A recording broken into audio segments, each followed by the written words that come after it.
Welcome to the show, everyone. I'm Sherry Horner, your host at healthfitnessbroadcast.com.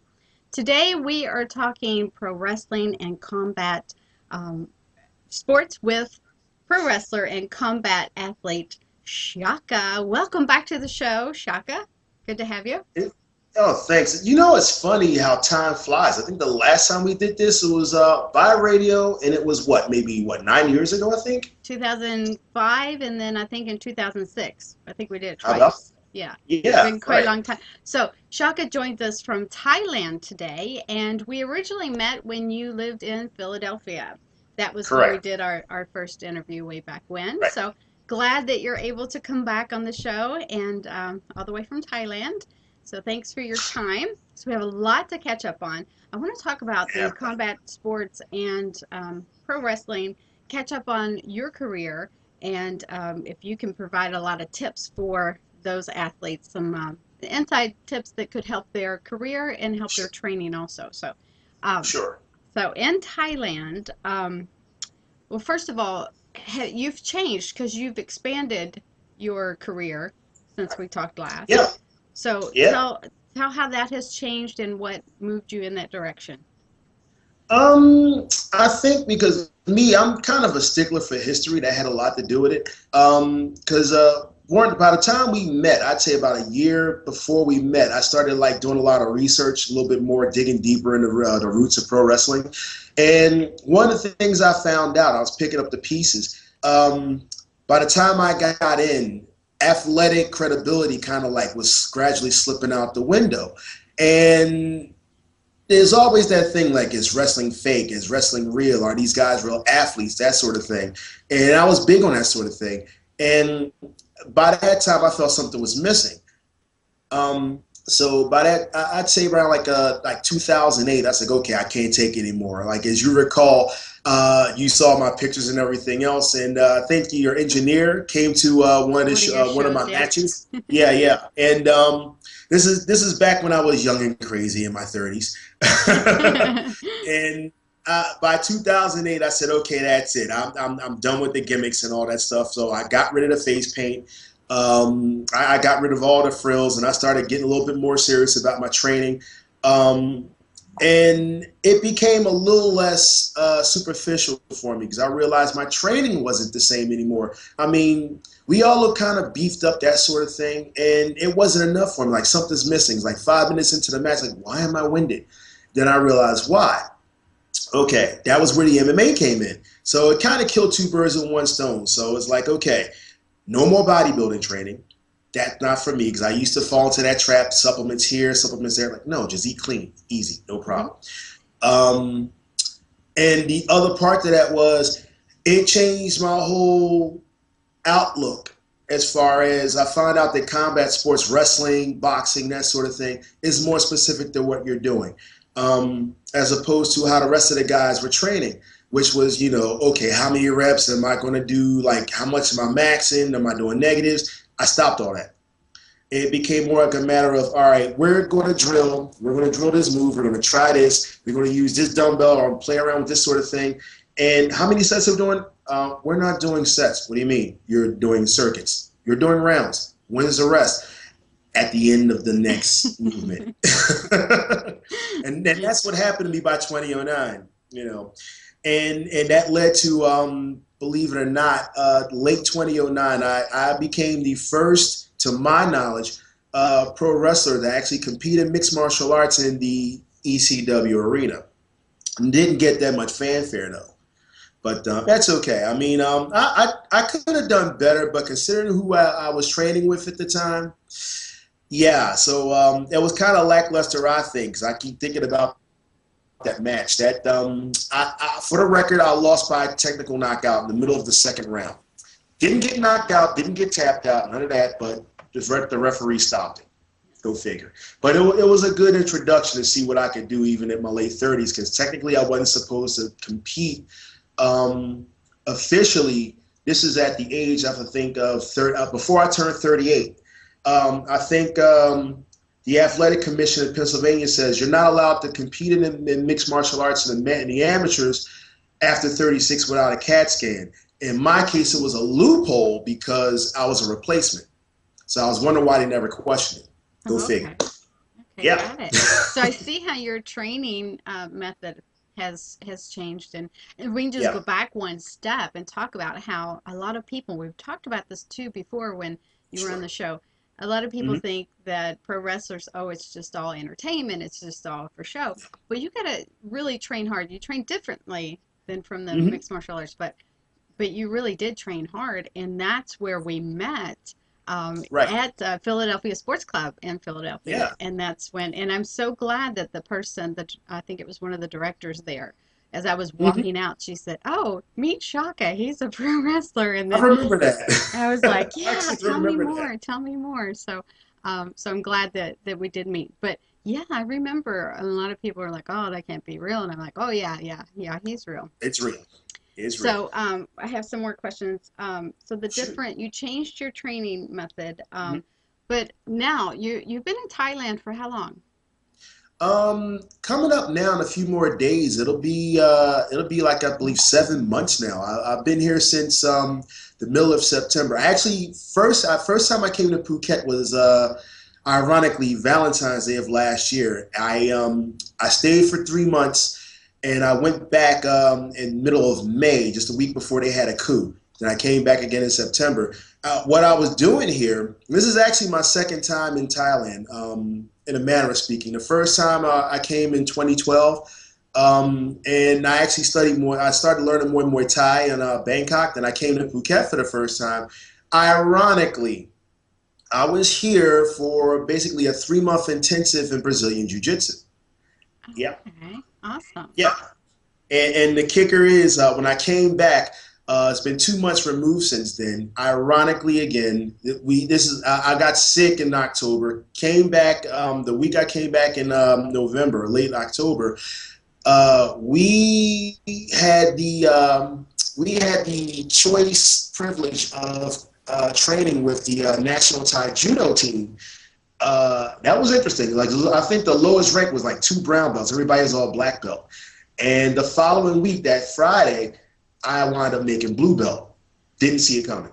Did not see it coming. But that was hilarious. Yeah. So you're in training there now. Is there a large group of you or a small intimate group? Well, it was a small group around the time I came back because in Phuket, especially, you have 2 seasons. You have high season, you have low season, and right now we're just basically we're like a couple of weeks in the high season, so that's where you get a lot of your tourists and everybody coming in. And where I am, where I train at Phuket Top Team. Um, in the street it's on, Soy Tayet, well, soy means street in Thai. Soy Tayet literally means fight street, Okay. and you have on either side you have Phuket Top Team on one end of the street, and the other end you have Tiger Muay Thai. In between, you have where I'm staying right now is right up the street from one of the gyms, Titan Fitness, and the other one's Unit 27. And a lot of guys that fight for Top Team, they use both gyms a lot before they're when they're getting ready to fight. So it's interesting because Top Team is you have everything. You got MMA, you got jiu-jitsu, you got no-gi, you have wrestling. The new coach they have there is also a catch wrestler like I am, but he's a little bit more experienced. And yeah, it's got the whole Megillah. So I mean, I couldn't ask for more. And the beautiful part about it is you get to train in the nice, lovely, humid Thai weather. So, Yeah. because I'll tell you, because when I first started, the first 2 days, I lost about 10 pounds of water weight Wow. Wow. wearing a full gi. That could be a great marketing plan. You could say, "Hey, Shaka's diet plan, come to Thailand and drop 10 pounds in a day." No, And, no, and, a all weird, and, joking, all weird, joking. and the weird thing about it is the thing about jujitsu is you're going to lose weight whether you want to or not, especially in that mat room. Because even if they have 3 fans oscillating, two air conditioners going, you're still going to sweat. Right. And especially now, because like when it was slow, you probably had maybe 12 people in a class. Now I'd say in the mornings you might have around 40 people. Wow. So it's like imagine if you will a mosh pit on mats and everybody's wearing full cotton gi And the thing about it is everybody has there's so many different levels of competition. You got guys that they train like in a national level. You like right now you have the a lot of Scandinavians, you have a lot of Russians. So you got you might have white belts on the mat that aren't white belts in jiu-jitsu. Gotcha. Okay. So you might have the Russian guys like they're wrestlers, they're amateur wrestlers or they compete in sambo. And when you watch how these guys drill, like, oh God, I'm gonna die. So it's a good way to test yourself. And because of that, I kind of like nicknamed the mat room the Shark Tank. Oh yeah. So yeah, you either I swim like with the that. shark or they eat you alive. Yeah. Yeah, I Yeah. like that. I like that. Uh, I want to ask you about your nutrition, but before we go there, I want to ask if you have some tips that you could give Hmm. those MMA guys out there that are looking to take it to the next level and they're maybe at a plateau. Any tips that you can give them to encourage them on and give them a new method?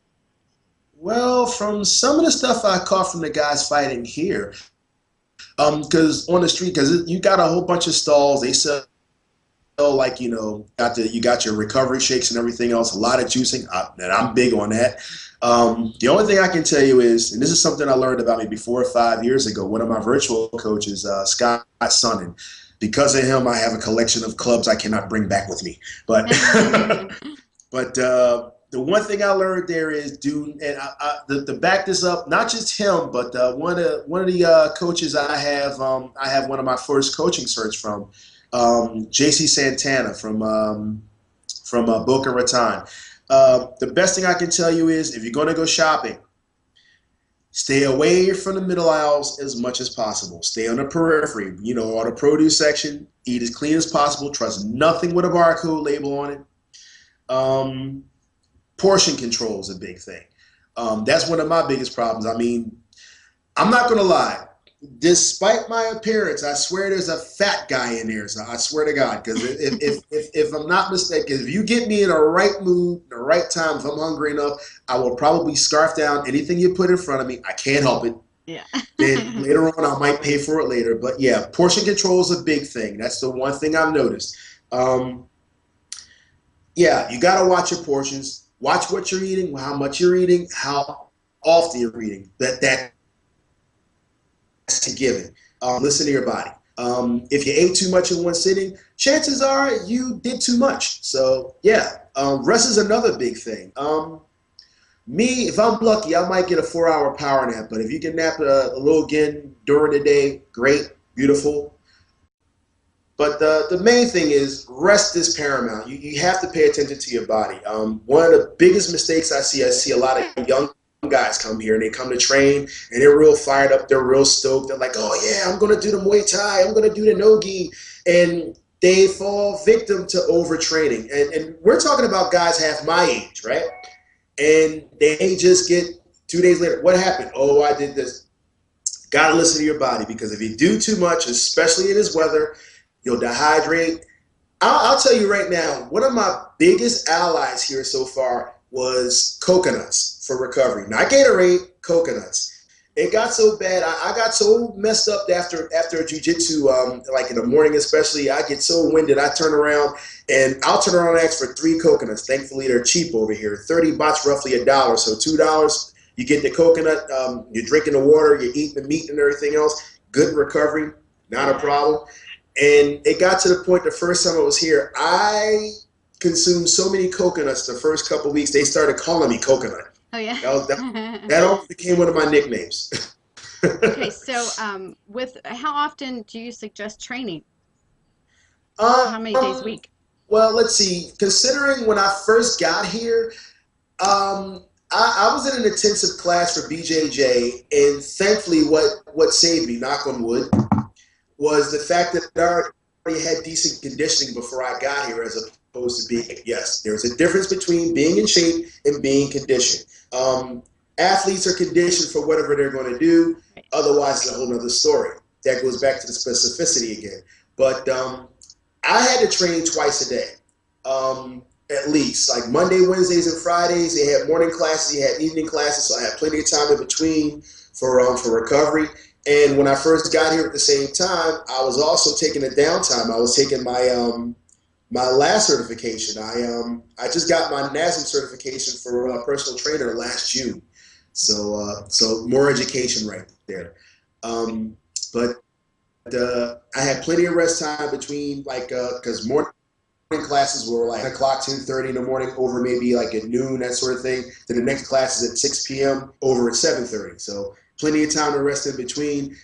And yeah, like I said, I know I'm a little banged up and all that after the first class or what have you, but like, okay, banged up, tight, knotted up muscles. Luckily, the massage parlor was around the corner.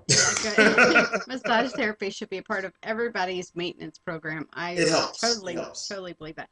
So we tapped on nutrition a little, and you talked about the coconut being a great Yes. recovery Yes. item, and you love juicing. So right now, Yes. what is your nutrition like? Sounds pretty good if you Right. love juicing. I like that too. I'm upset because I had to leave my juicer at home, so I have to buy another one. But like I said, the substitute I have here is a lot of stalls here, a lot of clean food. One of the guys I like to go to, Ali's Barbecue. Yes, that's a shameless plug. He grills a lot of his meat. He's actually from Persia. He grills everything. Great grilled chicken, lamb, everything. Very good wraps. And his menu also involves a lot of juice recipes. One of my favorites is the juice beets and carrots. So I like to mix it up. I mean, one of my I like to sometimes I like to turn around and throw a lot of big oranges in the middle of that as well. So Matt, like went back to what I said before about hitting the produce set. Me, I think I've walked out of the supermarket many times with so much produce. You think I probably would have ripped off Carmen Miranda, okay? And Your I own just gave produce myself stand enough on the to like corner. mix that up. Yeah, and I'm just big on fruit. And I probably like me. What I would do is I would juice. If I know I'm going to train later on in the day, I would eat light. I'll get something solid. I mean, so I'll get my proteins and everything, but I would juice during the day if I know just before I'm going to go train because I'm going to sweat that out. I'll have my coconut and I'll just probably like graze with some more fruit or whatever. And I probably won't eat anything heavy until like in the evening after my last class. Now, if it's on a Tuesday or Thursday, okay, that's another story. I'll probably like pig out like right after class after I get some rest. But like I said, I'll try to keep it clean. I might get I might get a smoothie or I might get a shake or something like that. But I don't even mess around with protein powder anymore. I just try to keep it as simple as possible. Keep Yeah, it clean. I keep it simple. I like Clean, that. clean, clean. Keep it clean, keep it simple. So now that you are 40, how do you feel physically compared to, and we talked about your different training, how that has changed, but physically overall, because you've always been a pretty good eater and always Right. active in fitness and training, but that has changed. Your training has changed. Your nutrition is pretty Hmm. much the same, but overall Right. physically, now that you're 40, any different? Believe it or not, well, confidentially, I turned 43 the day after. 43. Oh my 43. gosh. You're getting up Yes, there. 40. No. Yes, Wow, 43. But yeah. I would never know that. I always believe thought it or that you not, were like so young. I mean, because of the way you look and the way you act. Yeah, I always thought you were like, I thought I was old enough to be your mama, but guess not. well, believe it or not, you'd be surprised how many reactions I get from the Thai people when I tell them how old I am. They freak like, no, Yeah, they yeah. freak. They freak out. It's all that But clean eating, right? like I said, it has to do with your lifestyle. And you can try to moderate some things, you try to balance out what you can. And I like to think that when I changed my training last 5 or 6 years, I have Scott Sonner to thank for that as one of my virtual coaches. I think it was a Don Kearns, they call him Dr. Evil, who was also a devotee of JC Santana as I got one of my certifications. Another one was Martin Rooney. He did training for warriors. That's another one of my certifications, actually.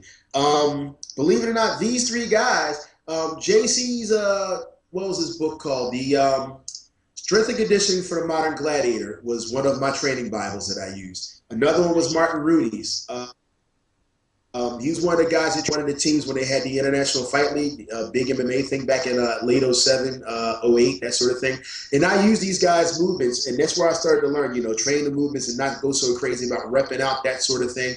And Scott Sonnen, I think a lot of his training, he uses a lot of body movements as well, and it ties in with a lot of, I think he uses Prashara Yoga. And that really helped a lot. And a lot of these movements I've seen, like, wait a second, I saw this in jiu-jitsu classes. Same thing. Whoa. Big help. Very big help. Helped me out in the ring and helped me out on the mats.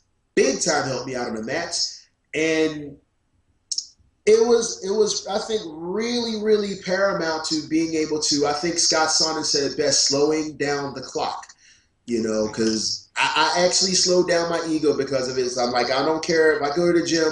Like, up until last year when I was still in Philly, I was still going to PSC. And instead of going on the weights and hitting heavy and all that stuff, you see this guy used to have a training mask. You see this guy with this gas mask and all these fun toys, like some of I brought with me, with the clubs, the mace bells. I named my toys. Matter of fact, the mace bell's 20 pounds. His name is Ballpoint. More on that later. Yeah. And I'm playing around with all these things, playing around with the club, the Swiss ball, and they're like, "What the heck is he doing?" It looked like something out of Cirque du Soleil, but it worked. Yeah. It worked. Yeah. Beautiful. Well, before we go, two things. One, do you have one last tip for anyone, one little gem that you could give them? No more different than I said during the interview. Just listen to your body, pay attention to what's going on, portion control with the training. Just be careful, Watch what you're eating, watch how you train. Don't overtrain, don't overeat, don't undereat. That's all. That's simple. That's Keep good. it easy.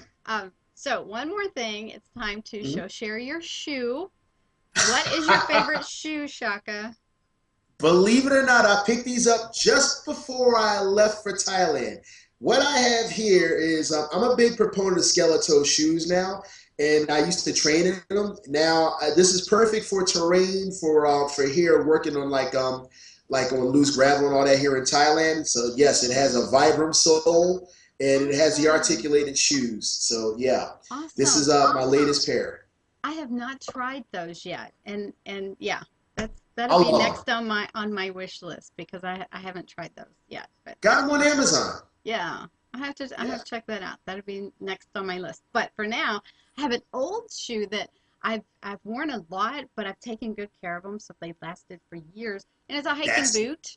And I have lots of running shoes and lots of sneakers to exercise in, cross trainers, but this hiking boot is actually made by Candies, and I know you're a guy, but the girls know that Candies makes a lot of cute, girly high heel shoes and different ones, but they made this years ago, and I said I gotta have it because one, it's very functional and sturdy for hiking. That's what you want. And for wearing in the winter, and you know how it is on the East Coast in the winter. Oh, yeah. You gotta watch those ice patches. So I love them for that, and they're very comfortable, but they're very dainty and cute as far as a hiking boot, because a lot of girls' hiking boots kind of look like combat boots. So I like those. So that's my shoe for today, my hiking boot. And I want to thank you so much for coming back and all the way from Thailand and updating us on your career and sharing all the great tips for everyone. I appreciate it, Shaka. Absolutely. And I want to thank everyone for watching. If you like this video, please share it with your friends, give it a thumbs up, and subscribe. Thank you so much for watching. Thanks again, Shaka. Thanks. Swadee Ka, Ping Kak Kung Ka. Gotcha.